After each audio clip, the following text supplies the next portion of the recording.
안녕하세요. 안녕하세요. 밤새 우리에게 귀한 손님이 내렸습니다. 바로 첫눈이 우리 곁에 왔는데요. 어느새 추운 겨울은 우리 곁으로 성큼성큼 다가왔습니다. 싸늘한 날씨에 몸과 마음은 움츠러들기 마련인데요. 열정이 없이 사느니 차라리 죽는 게 낫다라고 한 너바나의 멤버 커트 코베인 말처럼 삶에 대한 열정과 도전 정신으로 시린 추위도 녹여버리시기 바랍니다. 자, 그럼 지금 시작하겠습니다. 오늘도 음악다방과 함께 즐거운 시간 가지십시오. 저는 음악다방 DJ 백승묵입니다.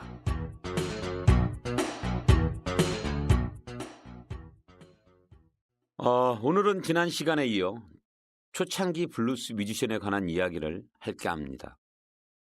초창기 대표 뮤지션으로는 찰리 패튼, 선 하우스, 로버트 존슨 등이 있었는데요. 이 가수들 모두 다 물론 가수라고 하기보다는 뮤지션들이죠.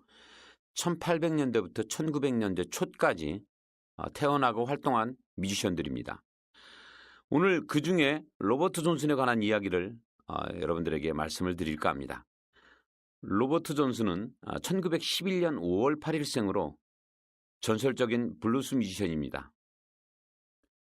그때 당시 빈곤을 안 했던 뮤지션들은 없지만 특히 로버트 존슨은 너무나 가난했기 때문에 농장 생활을 하다가 농장에서 탈출을 하고 보다 잘 사는 방법은 가수가 되는 길밖에 없다고 판단해 음악을 시작을 했습니다.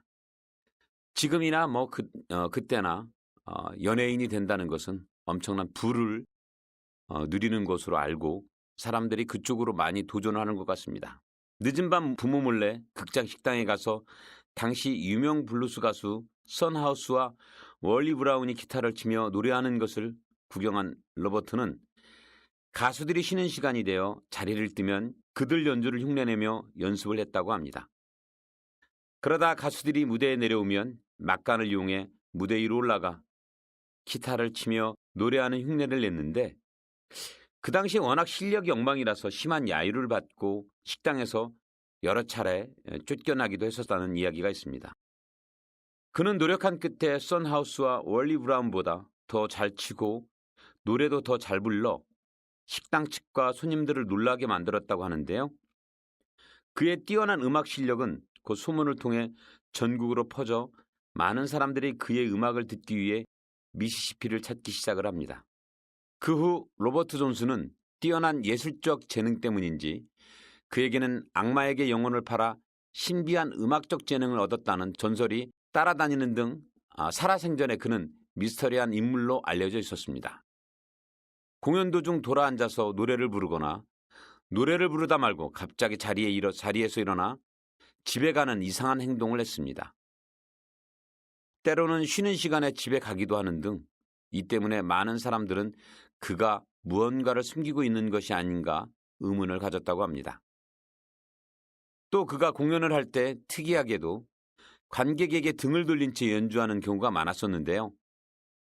이에 관해서는 다양한 소문들이 많았으나 이는 다른 사람이 자신의 기타 기술을 훔치는 것을 원하지 않아서 자신의 손을 감추고 연주를 했다는 그런 이야기가 있습니다. 로버트 존슨은 델타 블루스의 제왕이라고 불리우게 되는데요. 델타 블루스란 미국 남부 미시시피강 유역과 테네시주 멤피스 등의 그 지역에서 발생한 초기 블루스 음악 중 하나입니다. 연주악기로는 기타와 하모니카가 가장 많이 사용되었고요. 보통 블루스의 종류를 보면 특정한 지명을 붙이는 경우가 있는데요. 앞서 말한 미시시피 하구의 델타 블루스라든가 넓은 지역의 사막을 안고 있는 텍사스 블루스, 많이 알려진 시카고 블루스가 그렇습니다. 이런 거죠. 우리나라에 보면 아리랑도 종류가 굉장히 많잖아요. 정선 아리랑, 강원도 아리랑, 밀양 아리랑 이렇게 다양하게 많듯이 그 지역의 특수한 블루스가 이렇게 그룹처럼 형성이 돼 있었습니다. 다시 이야기로 돌아와서 당시 다른 블루스맨들처럼 미국의 전 지역을 유랑하며 다녔기에 그는 생전 단 2번의 레코딩을 남겼는데 그 레코딩이 오늘날 대중음악에 널리 쓰이고 있는 오픈 코드 형식의 작법이나 소울 창법 등 블루스뿐만 아니라 록 등 많은 뮤지션들에게 영향을 끼치게 됩니다. 그중에 여러분들이 잘 알고 계시는 세계적인 기타리스트죠. 에릭 크랩톤을 꼽을 수가 있는데요. 에릭 크랩톤은 미 앤 미스터 존슨이라는 앨범을 냈을 정도로 그의 음악적 영감이 로버트 존슨에게 가장 많이 받았다는 것을 증명하고 있습니다. 다양한 설을 남긴 채 로버트 존슨은 27세라는 젊은 나이에 안타깝게 그는 생을 마감하게 됩니다. 현대에 이르러 아직까지도 많은 영향을 끼치며 많은 뮤지션들에게 귀감이 되고 있는 로버트 존슨. 그의 노력과 열정이 현대음악을 하고 있는 후배들이 좀 더 본받았으면 하는 바람입니다.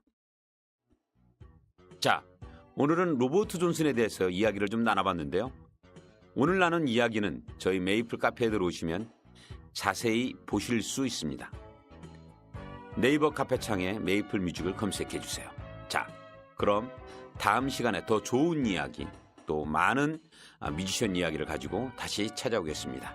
안녕히 계세요. 백승묵이었습니다.